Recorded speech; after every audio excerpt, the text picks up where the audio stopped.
Thank you for being with me today. This is The Way to a Wonderful Life, and I am Reverend Dr. Henry Lee Bates, live from Palm Springs, California, and I'm teaching the evolutionary science of mind and the philosophy of the Mastermind Jesus. This program is not pre-recorded, nor is it edited. It is live. And this morning, our wonderful Way to a Wonderful Life message is convince yourself first. Convince yourself first. And when I say convince yourself first, I could also be saying heal that within you first. Heal the thing within you first before you seek to demonstrate or seek to be active in whatever it is that you seek to do, whatever it is that you seek to have, or whatever it is that you seek to be. We must always remember that before the Mastermind Jesus healed anyone, before he turned the water into wine, before he multiplied the loaves and fishes, before he walked through the leper colonies, he healed himself first. He healed himself first. In other words, he convinced his mind to embody a greater consciousness of the divine, a greater consciousness of this infinite presence that we call God, a greater consciousness of the intelligence of God, the presence of God, and the power of God within him. And we each can do that at the level that we find ourselves being brought to something that we must confront and something that we must transcend in our consciousness. If we're feeling a struggle, if we're feeling that we're suffering, if we're feeling that somehow we must overcome something, we must convince our mind first. We must bring it into our mind and do our mental work to transcend whatever it is. Some wonderful words here from Dr. Ernest Holmes, and this is from his book, Living Without Fear. Living Without Fear. He says, the outpush of mind through human activities is the self-realization of spirit, and when so understood, this outpush becomes invincible. That means that compelling desire within us, that thing within our heart, our mind, and our soul that is ready to be more, to do more, to have more. So ideas, he writes, come from the great mind to the human mind. In other words, we're always thinking from that one mind, which is God, through our mind. That's why we can all communicate. Even if we don't speak each other's language, we can find our way to communicate. That's why we all have ideas that are similar sometimes, and that's why someone may have an idea in China, but somebody in New York City may take that same idea and act upon it and do the thing that idea gave them to do. So we know that this one mind, which is God, that moves through all minds, moves through all intelligence, we know that this is the mind of God. So Dr. Holmes writes that ideas come from the great mind through the human mind. The two are really one. But ideas can only come to the mentality that expects them and that opens its doors of thought to them so that they can enter and pass through into expression. In other words, we must be open and receptive to the ideas. We must be open and receptive to whatever it is that we seek to do, to be, or to have, to let that spirit express through us. And Dr. Eric Butterworth, in his book, Discover the Power Within You, writes, whatever you have, no matter how seemingly inadequate, bless it. Even if you have no money and no food, bless your hands, your mind, your skills, your friends, the air you breathe, the sun that brings light. Bless everything, and your life will be blessed with riches undreamed of. When Jesus blessed the 5 loaves and 2 fishes, he subjected this evidence of substance to a ray as penetrating as any known to man. The symbols of bread and fish were still intact, but they were spiritually expanded far beyond the size indicated by their intrinsic worth. So Dr. Butterworth is telling us the same thing that Dr. Holmes is telling us, that we must bring into our mind a blessing. We must bring into our mind something that transcends all the things that we're going through that make us uncomfortable or make us feel like life is a struggle or make us feel like somehow we're suffering or somehow that our life is inadequate, so that we can let in all those ideas and let in all those thoughts and images of the Spirit that will let us transcend them. Our faith has an attracting power that cannot be described in words. Even though both Dr. Butterworth and Dr. Holmes are trying to describe it, it really cannot be described in words because words could only serve to limit that which is unlimited in its capacity. The Spirit, the infinite Spirit, is unlimited in its capacity to work for us, through us. So we must know that. I recently read that we are to give of that which we desire to receive, and I am convinced that this is true to a certain point. In other words, if we desire to receive money, then we should give money. If kindness is what we want to receive more of, then we should be kind at every opportunity to do so. I believe this is what true tithing is all about.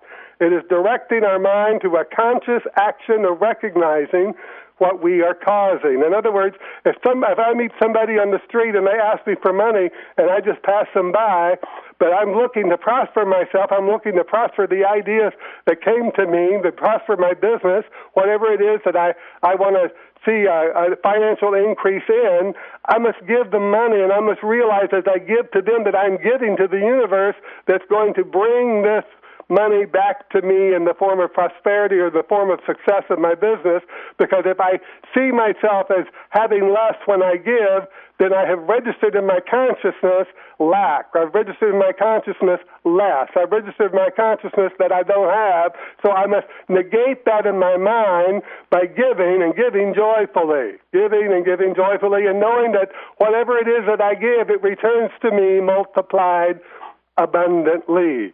So we must be conscious of what we are doing and recognize that when we give money, we can expect to receive money.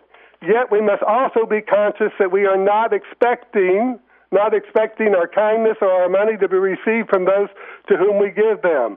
Our giving, whether it be money or kindness, should be given freely and void of obligation on our part or on the part of others.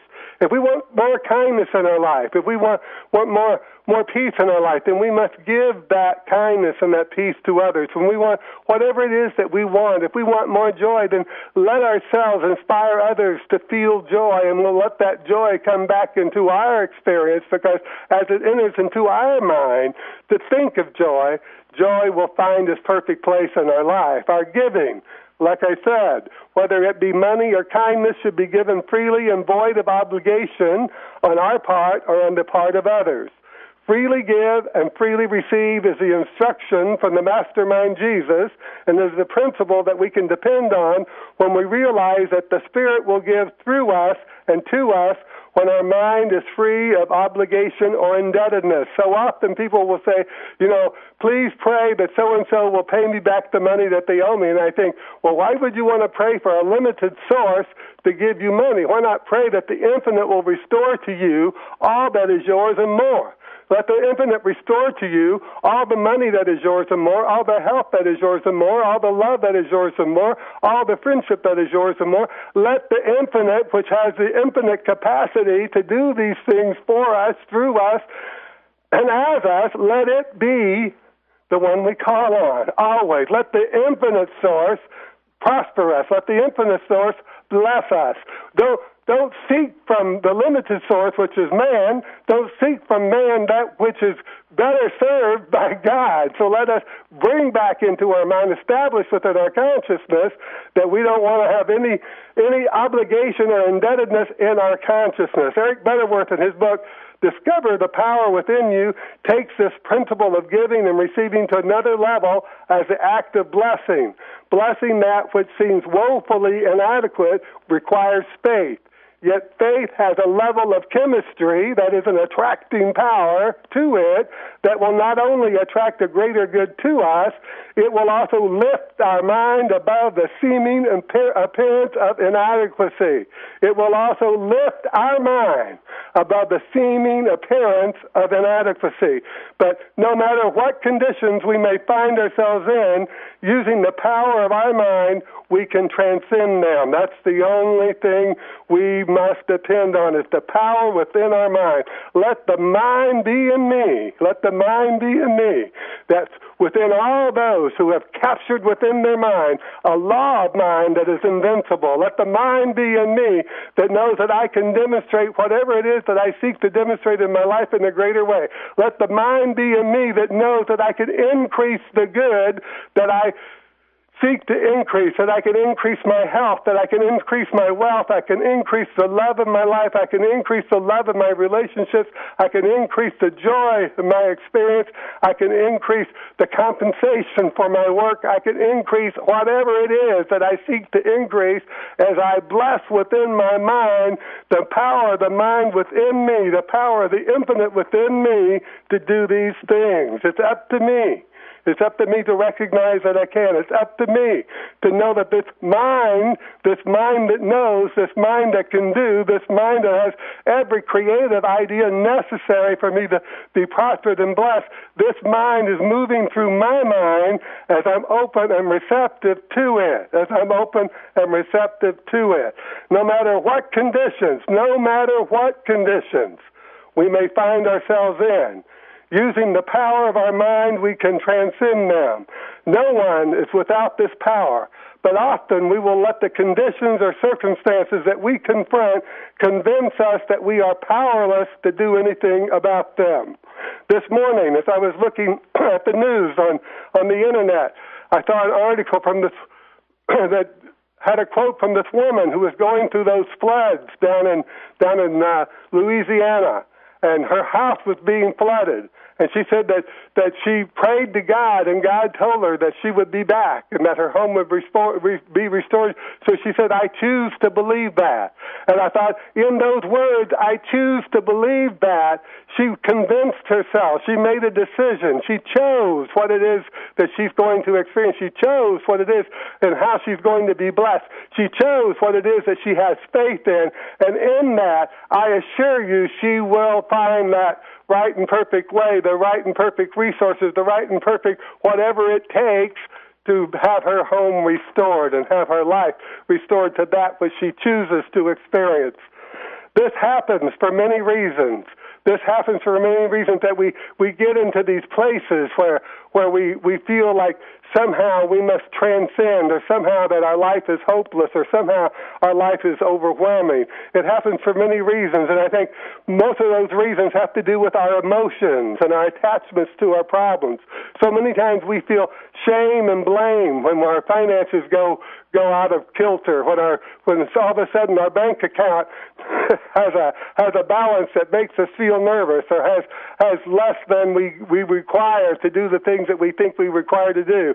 And sometimes we have a sense of self-pity because we think, all these other people are enjoying life and driving new cars and living in nice homes and having a fantastic experience of life, and here I am doing without. That's self-pity. Or that the rich are getting richer and the poor are getting poorer. That's self-pity. We want to stop believing in suffering, stop believing in struggle, stop believing in self-pity, and start realizing that the infinite mind, which is God, the infinite presence, which is God, this infinite intelligence which created us, has created within us the power to transcend, the power to increase, the power to bless that, even that stuff that looks like there's no way that it can increase.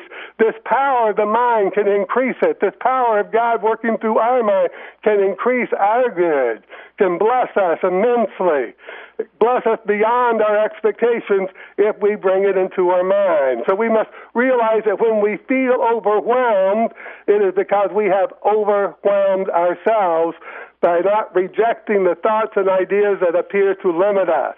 We don't do this intentionally, and sometimes not even consciously, but we do. And I believe our self-esteem has something to do with this as well. In a world where comparisons are made constantly, and the use of words to negate our self-worth are daily being bantered about in daily conversations, the collective consciousness can have a powerful effect on our self-esteem. It can have a powerful effect on our self-esteem. How many times do we hear about all the people who are unemployed? How many times do we hear about the unemployment rate rather than the media telling us how many people are employed? When they say 10% unemployed, we also know there's 90% employed. Instead of saying that these people are unemployed, say we have 10% of our population that's open and receptive to finding the ideal work for them that will allow them to use their skills and abilities to prosper not only themselves but all those around them. If we start looking at people in this way and rather than seeing them as unemployed or rather seeing them as homeless or rather seeing them as helpless, we start seeing them as the Spirit of God moving through them, moving through their mind, moving through their soul to create and demonstrate the desires of their heart, and that they have the ability to do so. In a world where comparisons are being made constantly, we must think about that. People are always comparing themselves to something. They're always comparing themselves. Somebody's got a better car, or somebody's got a better house, or somebody lives on the better side of town, or somebody better this or better that. That's all nonsense. Whatever it is that I have today, it is the thing that is right for me today. Now, if I have it in my mind that I don't want it anymore, or I want more of it, then I must bring that into my mind and know that I have the ability, I have what it takes to make it increase, to see an increase, to create an increase in whatever it is, or to move from it, to move through it. We must consider Eric Butterworth's instructions to bless everything that comes to our awareness, no matter how insignificant it may seemingly be. If I bless my hands, I will know that my hands will be able to do the work that I need to do. If I bless my feet, I bless my legs, I know that I can move and I can be active and I can go to whatever it is that has something for me to do, to be, or to have, that I have the ability to do. If I bless my eyes, I will see that I have a greater vision for myself and a greater vision for the world around me if I open my mind to it. If I bless my ears, I will know that I can hear not only that which is outside of me, but I can hear that still small voice within me that calls me to stand up, to pick up my bed and walk, to create within my mind a decision, to create within my mind a conviction that I can live this life in a more joyous and wonderful way. But it's up to me to do it. By fostering and nurturing our inherent faith, that means we already have faith within us. We're born with it in the universal good, and daily blessing those things that are ours now, we can begin to convince ourselves that it is possible to live the life that we desire to experience. Every good desire of our heart is ours to experience, to have, or to be, but we must be convinced first that this is so. In other words, we must heal ourselves first. Be convinced means to heal ourselves of all the stuff that says no, to heal ourselves of all the things that we believe obstruct us from having the good that we desire to experience. We must let go of all the excuses. We must let go of all of the arguments against it, and we must convince ourselves that we can have it, that we can do it, and that we can be it. We have the ability and the capability to choose what it is that we are to be convinced of, and as long as it does not diminish the liberty of choice of anyone else, it is ours to work out for ourselves in our mind first. And we must do the mental work that is required to convince ourselves first. We must do it. We must go into prayer. We must go into silent meditation. We must affirm our good. We must recognize and know that there is that within me that is greater than that which is in the world. There is that within me which is greater than that which is in the world. Repeat this with me. There is that within me that is greater than that which is in the world. There is that within me which is greater than that which is in the world. And we must cultivate and foster and establish this truth in our mind to the point that we know that we can transcend. We know that we can increase. We know that we can choose and have our choice be made manifest in the right and perfect time and in the right and perfect way. As Dr. Ernest Holmes tells us, the outpush of mind, that means the outpush of God, the outpush of spirit, the outpush of the right idea through human activities is a self-realization of spirit, and when so understood, this outpush becomes invincible. This outpush becomes invincible. That means that the idea, which time has come, cannot be stopped. That idea whose time has come cannot be obstructed. That idea whose time has come for us cannot be blocked. It cannot be stopped. we must know that there's only one mind. That mind is God, and that mind is our mind now, that as we seek a greater awareness of what that mind holds for us, that we will find that we will have that which is necessary for us to prosper and bless ourselves and prosper and bless all those around us.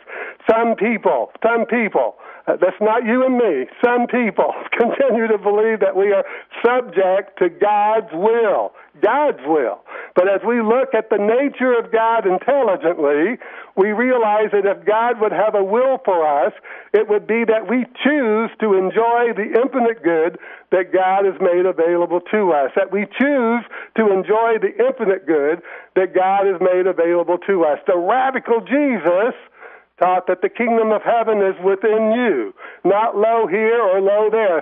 The radical Jesus understood that we must register in our mind, we must foster and establish in our consciousness the good that we want, and we must have a conviction for it. And as we have a conviction for this greater good, a conviction for this greater health, a conviction for this greater success, a conviction for this greater prosperity, that conviction will attract to us all things necessary through this one mind, through this one life, through this one energy, through this one intelligence, through this one presence, which is God, and that we will experience it in the right and perfect time. It is normal and natural to accept and receive the good that is ours and to create our own heaven right here on earth. And we glorify God when we do this. We glorify God when we do this. So let the mind be in me, let the mind be in me, that knows what to do and how to do it. Let the mind be in me that knows that I have what I need to know when I need to know it. Let the mind be in me that knows that I can convince myself first. And as I make that conviction within my mind, as I make that conviction within my heart of my soul, as I connect myself to that one mind which is God through my mind, through the power of my mind, that I shall demonstrate my heaven right here on earth. And so it is. Amen. Once again, I want to thank you for being with me this morning. This has been my great pleasure to have you, and I hope you join me for my next broadcast right here on KTYM AM 1460.